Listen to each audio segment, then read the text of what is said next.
esa mulata. Once upon a time, the Catholic Church wanted to attract more and more into their congregation. The people who were not Catholic were considered pagan. The Catholic Church then put out this sort of call that said all of the evil spirits are going to hollow the earth.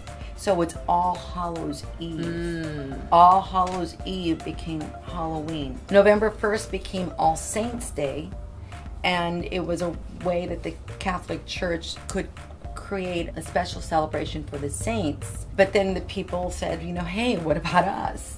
You know, why aren't we getting a celebration? And so they created All Souls Day. So if you weren't a saint, you were a soul. All Souls Day became November 2nd. I can't escape being Latino. I'm a filmmaker and I always loved horror. And then one day I was thinking about those things and it sort of came together for me. And I said, wow, Latin horror. And I said, well, it can't be that easy. It really can't be that easy that nobody's thought about this. But when I started doing searches on the internet, I couldn't find anything. There was no magazine, there was no website, there was no books about it. The only thing that I came across was an anthology that was being sold on the internet, 3 or 4 films, 5 films out of Mexico, horror stories, but they called it Latin horror because it was being sold here. Nothing on the cover said anything about Latin horror, but on the plastic that they inserted it in, of course, with the English translation, said Latin horror because that's what we call ourselves in the United States. So Dia de los Muertos is a time in the now present calendar year to honor and recognize the gifts that people who have passed have given to us. So I quickly looked up to see if the website had been taken. It had not, so I quickly registered the name and didn't really do a great deal with it at the beginning, but I started thinking about what it would be and how it would serve. And then I put a quick website together because I didn't know how to build websites actually through design and coding. And I put it together, I think a couple of weeks later, a friend of mine who was actually, I met through the Black Filmmaker Foundation, who was a very well-known hacker actually and coder. He said, oh, you know, why don't you put up some sort of registration page so you can know who's visiting or who's interested so you can follow up with them. But I didn't really pay attention to it. And I think 3.5, 4 months later, he came to me and he said, have you logged in and checked out if you've gotten any fish on the hook? I said, no, I haven't. He said, well, let's do it right now. And we had about 3,500 people who had registered in 3 months. Days of the Dead, you may have heard that term, days. November 1st is, because it's All Saints Day, is dedicated to the children because they are free from sin and more saint-like. And All Souls Day is for any adult who has passed. And you want to have a period of time to honor and respect and recognize, again, the gifts that they gave us in life. Doesn't mean, oh, look, here's a box with a piece of jewelry in it. No, what it is my mother taught me how to cook. My father taught me how to read and write in Spanish. Those are gifts that I will carry with me for the rest of my life and have been truly, truly valuable. So again, you recognize and honor the people who have died. You come to terms with your own mortality and you celebrate life, whosever life it is, including your own. The low-hanging fruit was doing reviews of films. And I started teaming up with the festivals that were in New York, like with Calixto, the New York International Latino Film Festival. And he let me, the first year that we started out, do a festival with them, like do a whole panel with filmmakers that I knew that were Latino, that were in the Northeast, so easy for them to participate. And then I officially launched a website that first Halloween. I create public altars because I want the public to know who my dead are or were. But I have a perpetual altar at home that I never take down. You know, dark creative expressionist is just a person who is an artist, deals in more in the realm of genre, and that could be film, it could be painting, it could be photography, it could be recording, it could be poetry. It's a person that just deals a little bit more in that dark place that we would think more as gothy. And one of the things that a lot of the people that love being in that sort of darker space is that they get sort of categorized as being odd, or maybe there might be something wrong with you, where it's like maybe you have thoughts of maybe hurting yourself, and not necessarily. It's a place of comfort to many people. So when I was pinpointing down who the people that were joining the site, I created the term to say that it was a place for them to feel comfortable. So it's dark, creative expressionists, people that just sort of live in that space and are creating and are free to express the same way that we did it, because I mean, I started Latin horror because I wanted to keep busy, but it was also the fact that I loved horror, right? And so it was a way for me to put out something that I wanted, you know, and I think that's where people always find these niches, right? Yes. I can say clearly that I've been one of the leading proponents of the genre of Latin horror, and trying to show people, not just here but around the world, that we have our own distinct way of telling stories and genre, and horror films specifically. You know, as an actor, it is so important to set your goals and have intentions. I know a lot of people hate setting goals. They see it as resolutions and they can't do it and it doesn't work. Well, I have a little booklet to help you, because I've been doing goals for, oh my God, at least 40 years. And I have found that setting goals really helps me when I am intentional,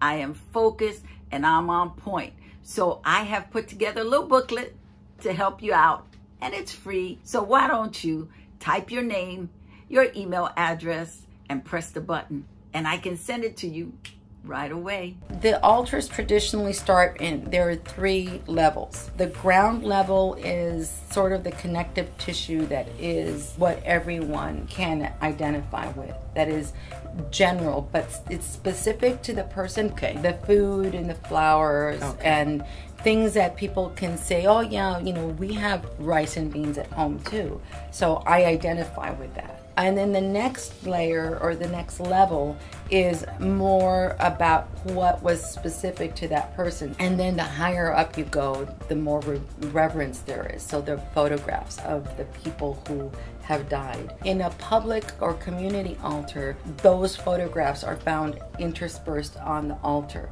You will never put them on the floor, but you will put them on different parts of the altar. My finest moment is when I get a DVD in the mail.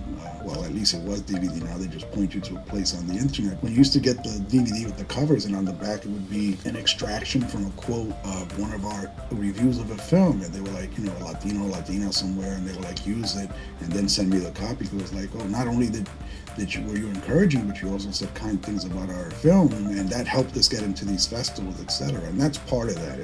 It's convincing people that you can't lump everything into one thing, right? Everything in the U.S. is horror, but we're very distinct in where we're drawing our stories for, and so you have to learn how to categorize that. And I think that's the challenge too. It's not just calling it Latin horror. It's what does that mean scholastically? What does that mean in educational terms, right? We have to really do the research, and it's still in development, right?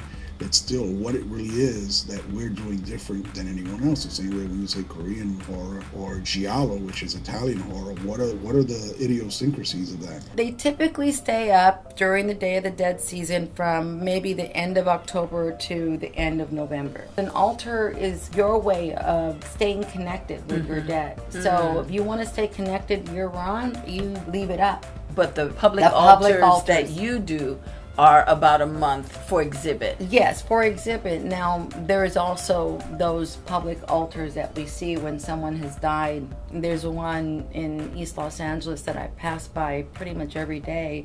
It was a young man who died, and he died on Gearhart between the Pomona Freeway and Beverly Boulevard, and every time I go to Montebello, I see it. They spring up depending on what has happened in the lives of the people that create them. The one that has to come up first is Guillermo del Toro. I mentioned Guillermo del Toro because Guillermo del Toro, at the time that I started Latin horror, was almost an inspiration. Oh, okay. Because at the time his films were in my face. What a lot of people don't know is that the godfather of the zombie genre is actually Latino. George Romero is part Cuban American, and so he's also a Bronx boy. You know, I mean, Bronx. He's a Bronx boy. Done well. You know, he actually left New York and did his productions in another state. We can claim him always, and the fact that, you know, he's a Latino. He never sort of hid it. If you would ask him, he would say, yeah, I'm part Cuban, and he would say something and half Spanish. But Guillermo comes up only because he's maintained that level of excellence. And, you know, and his stories are grounded in sort of Mexican folklore and tradition, you know. And he's actually one of those people that's actually a really good master at mythology, everything that has to do with folklore. You can have endless conversations with him about how all these things connect. And I've seen them in endless panels where he just goes on and on connecting all kind of folklore traditions, not only out of Mexico, but in other countries, Spain. He'll speak about Argentina, he'll speak about other countries. And he's really, really, really good that way. And he can bounce, right? He can do a little small production like Pan's Labyrinth, and then go and do a blockbuster, like, you know, with fighting robots, you know, Titanic robots. But as far as I also understand, in the last couple of years, he's trying to make sure the filmmakers coming out of Mexico get an even keel, where he started actually putting his money where his mouth is and providing scholarships so that people that may not have the means to go to a film school can actually have that chance. And Day of the Dead is really three things. You honor and respect people who have died and give them their place of recognition in the community or in your life. You come to terms with your own mortality. You also realize that you have a very finite period of time here on earth, and because of that, you celebrate life every day. And that's whether it's your life or the life of people around you. That's, you know, so I try to really, really be as cognizant as I can. And Guillermo will be the first one to tell you when he talks about living on this big ranch and seeing monsters and the farmhouse in the back. Guillermo actually grew up as a man of means in a family of means. He hasn't lost sight of the fact that even though he started out with some resources at his disposal, others may not, right? But the talent still exists out there, and he's actually helping to sort of bring those people to the fore. In almost any film that you've seen that's come out in the last 5 years tend to be filmmakers that were struggling to get their story in front of a studio, and he likes the style of the filmmaking, and he definitely loves the script, and he just blows magic dust on it and it becomes a greenlit production. That's something that happened with the film Mama. The film Mama was done by a group of producers and filmmakers out of Spain, and I remember about 2.5 to 3 years before it came across his desk, we had actually screened it in New York as part of a series that I was doing then called Cinco de Miedo, which was showing horror films on the Cinco de Mayo. He loved it, and the film got produced and released. Self-Help Graphics is an amazing cultural arts organization. It's the only one of its kind in the United States that does as much as it does. They were the birthplace of the celebration of Day of the Dead publicly in actually the US, or at least the Western US. And they had a celebration of the Day of the Dead after the East LA riots of August 28, 1970, or August 29, 1970, when Ruben Salazar was murdered. It was the protest against the war in Southeast Asia, and there was a huge riot and a few people were killed. There was a lot of unity in the community, and that was destroyed. So what Self-Help Graphics did under the guidance of Sister Karen Bocalero and a few other artists, they came together and they decided, well, we're going to try and return that unity to our community, and we're going to do it not celebrating lost lives at war. We're not going to do it by a protest. We're going to do it through art, and we're going to do it through a cultural celebration that is really important to us, and that's Day of the Dead. That way we can honor our dead, whether they died during the riots or they died as soldiers in Vietnam, or even just in our families. We're going to honor our dead. We're going to go back to our roots. We're going to recognize who we are, recapture our cultural identity, and then own it and create a community in that celebration. And that's what happened. That was in 1972. So it was about 1.5 years after that riot.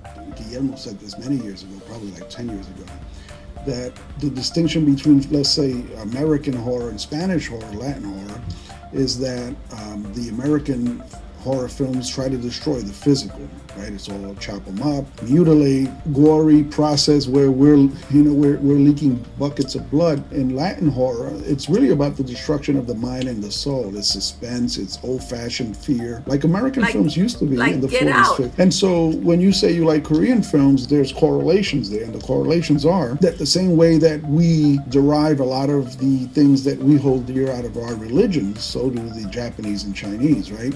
And so what happens there is that where in an American film, they're negating the fact that there's something evil out there. I mean, you see the bodies dropping around you and the people are still saying there's nothing to see here. And in a Korean horror film and a Latino horror film, from frame one, we acknowledge that there's something going on here. Right. We just want to know why it's after us, or why is it, what is there, so we acknowledge it, but it makes it much more fun because it becomes more about character development and story than plot. And anticipation that something's going to happen. Where is it? Where's it? American horror is all plot, plot, plot. This happened, that happens, this happened. Sometimes you don't even get to think in between one thing happening, whereas, Spanish horror from Europe, South and Central America, it's like they're just so rich, right? You get to know the characters, you get to know their backstory, you get to know how they live, and it becomes part of it too, because sometimes you're vested in that because you know what this person stands to lose. Right. In some other horror, sometimes you don't. It's like they're gone, and you're like, what was their name again?